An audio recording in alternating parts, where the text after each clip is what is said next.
देशभरातील गॅस टंचाईचा मोठा फटका शिर्डीतील श्री साईबाबा संस्थानच्या प्रसाद भोजनालयाला बसलाय। रोज हजारो भाविकांना भोजन देणाऱ्या या भोजनालयात गॅसचा तुटवडा निर्माण झालाय।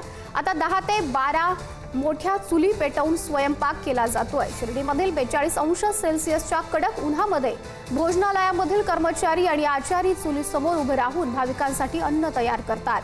दररोज सुमारे 1500 किलो गॅसची गरज असताना परिस्थिती सुरळीत होईपर्यंत संस्थानं हा पारंपरिक पर्याय स्वीकारलाय। भाविकांची गैरसोय टाळण्यासाठी हे सगळे प्रयत्न सुरू आहेत।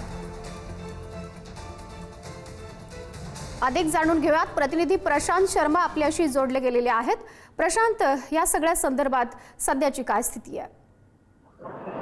गेल्याला कसं बघितलं तर वर्षभर भाविकांचा जो ओघ आहे तो सुरू असतो, मात्र सुट्ट्या किंवा जे उत्सव असतात त्या वेळेस भाविकांची गर्दी ही मोठी असते। साधारणतः साईबाबा संस्थानचं जे प्रसादालय आहे त्या प्रसादालयात एरवी गर्दी नसताना 30 ते 40 हजार भाविक जेवण करतात आणि गर्दी असताना हा जो आकडा आहे तो लाखभर लोकांचा जातो। साईबाबा संस्थांनी गेल्या अनेक वर्षापासून सोलर सिस्टम बसवलेली आहे, मात्र सध्या तिथे रेन्युएशनचं काम सुरू झालेलं आहे आणि एकंदरीत जर बघितलं तर साईबाबा संस्थांच्या या प्रसादालयात जेवणाऱ्या 30 ते 40 हजार भाविकांना 1500 किलो जो गॅस आहे दिवसभरात लागतो। मात्र सध्या साईबाबा संस्थांना जो गॅस पुरवठा उरण आणि मनमाडवरून केला जातो, मात्र ही जी दोन्ही प्लांट आहे ती बंद असल्यामुळे पुरेसा जो गॅस पुरवठा आहे तो उपलब्ध होत नाहीये।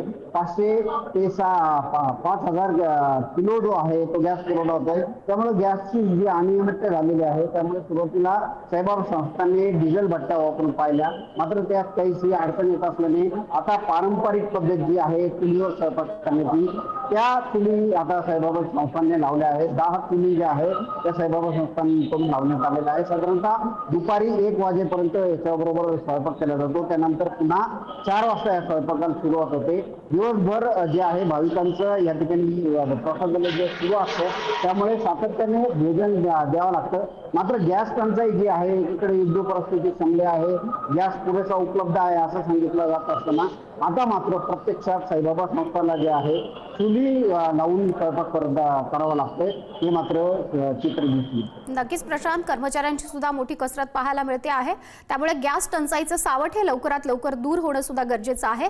धन्यवाद आपण दिलेल्या या सगळ्या माहितीसाठी।